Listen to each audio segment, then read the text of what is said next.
चीन ने एक बार फिर दुनिया को टेंशन दे दी है। इस बार टेंशन की वजह है चीन का N3। जी हां, वो चीन जो दुनिया की दूसरी सबसे बड़ी अर्थव्यवस्था है। चीन दुनिया का वो देश है जिसके पास सबसे ज्यादा विदेशी मुद्रा भंडार है। लेकिन ड्रैगन की भूख अभी शांत नहीं हुई है। चीन पूरी दुनिया के व्यापार पर कब्जा करना चाहता है। इसके लिए चीन ने एक पॉलिसी बनाई है, न्यू 3 पॉलिसी। चीन की इस न्यू 3 पॉलिसी ने दुनिया के सबसे शक्तिशाली देश अमेरिका समेत पूरे विश्व की टेंशन बढ़ाकर रख दी है। चीन की मिनिस्ट्री ऑफ कॉमर्स के मुताबिक क्या है न्यू 3? चीन ने 3 सेक्टर को मिलाकर न्यू 3 का नाम दिया। ये सेक्टर है इलेक्ट्रिक व्हीकल्स, फोटोवोल्टेक्स यानी सोलर पैनल और लिथियम आयन बैटरी। इन तीनों नए उत्पादों के निर्यात में चीन ने सारे रिकॉर्ड तोड़ दिए हैं। बैटरी से चलने वाली गाड़ियों का निर्यात 131.8% बढ़ा है, तो फोटोवोल्टेक्स 67.8% और लिथियम बैटरी के निर्यात में 86.7% की वृद्धि दर्ज की गई है।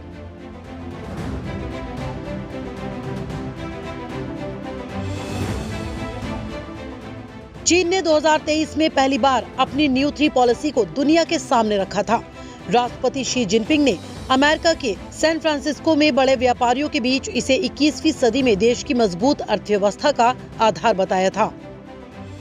अब तक तो आप चीन के न्यू 3 कॉन्सेप्ट को समझ ही गए होंगे। चलिए ये जानने की कोशिश करते हैं कि आखिर न्यू 3 के तीनों सेक्टर में ऐसा क्या हुआ जिसे लेकर चीन फूले नहीं समा रहा। चीन में इलेक्ट्रिक गाड़ियों, इसमें लगने वाली लिथियम आयन बैटरीज और सोलर पैनल को कमाई के नए स्रोत के रूप में देखा जा रहा है। 21वीं सदी के पहले 2 दशकों में रियल एस्टेट सेक्टर को कुछ इसी नजरिए से देखा जाता था। चीन में ईवी इंडस्ट्री के विकास की परिकल्पना सबसे पहले साल 2009 की सरकारी नीति में अपनाई गई थी। साल 2012 में इस सेक्टर को रणनीतिक रूप से उभरते हुए सेक्टर के रूप में चिन्हित किया गया। इसके बाद चीन ने इस सेक्टर को रिसर्च और डेवलपमेंट के लिए फंडिंग, सब्सिडी, टैक्स सहायता, प्रोत्साहन और बुनियादी ढांचे के विकास के रूप में सरकारी मदद मिलती रही। सरकार की 10 सालों की विकास योजना का ये नतीजा निकला कि चीन में इलेक्ट्रिक गाड़ियों का बड़े पैमाने पर उत्पादन होने लगा।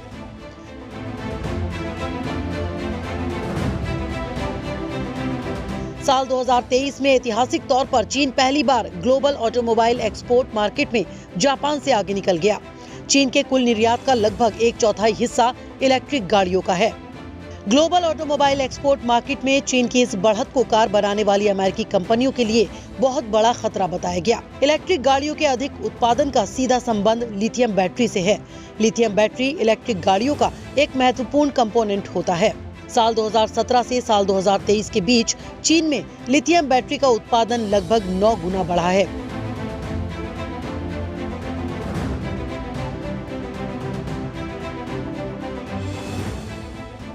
दुनिया आज गंभीर ऊर्जा संकट की तरफ बढ़ रही है। कच्चे तेल के स्रोत सूखते जा रहे हैं। चीनी काफी पहले से इसे भांप चुके थे।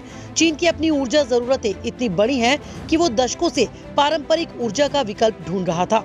चीन की ये तलाश सोलर एनर्जी तक पहुंची। चीन ने कई दशकों तक इस पर रिसर्च और इन्वेस्ट किया। नतीजा यह है कि आज चीन फोटोवोल्टेक सेक्टर का सबसे बड़ा प्लेयर है। फोटोवोल्टेक्स को आम भाषा में सोलर पैनल कह सकते हैं। सोलर पैनलों पर चीन और पश्चिमी देशों में टकराव कोई नई बात नहीं है। साल 2021 तक आते आते दुनिया के बाजार में चीन का हिस्सा 70% हो गया। चीन की इसी कामयाबी का नतीजा है कि कोरोना काल में 2 साल तक कारोबार ठप रहने के बावजूद आज चीन की अर्थव्यवस्था करीब $18 ट्रिलियन की है। ड्रैगन जहां एक तरफ न्यू 3 के दम पर इतरा रहा है, तो इस न्यू 3 ने अमेरिका और यूरोपीय संघ को नई टेंशन दे दी है। एक्सपर्ट भी ये मानते हैं कि चीन का यह कदम दुनिया में नए ग्लोबल ट्रेड वॉर को जन्म दे सकता है।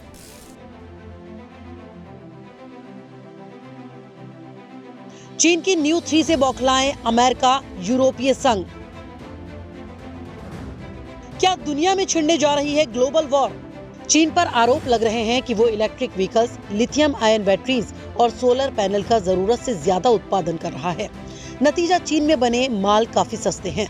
दूसरे देशों की कंपनियां प्राइस वॉर में चीनी प्रोडक्ट से पिछड़ रही हैं। इसको लेकर अमेरिका से लेकर यूरोपियन यूनियन तक में भारी नाराजगी है। अमेरिका ने इसी साल अप्रैल की शुरुआत में पहली बार इस मुद्दे को उठाया था।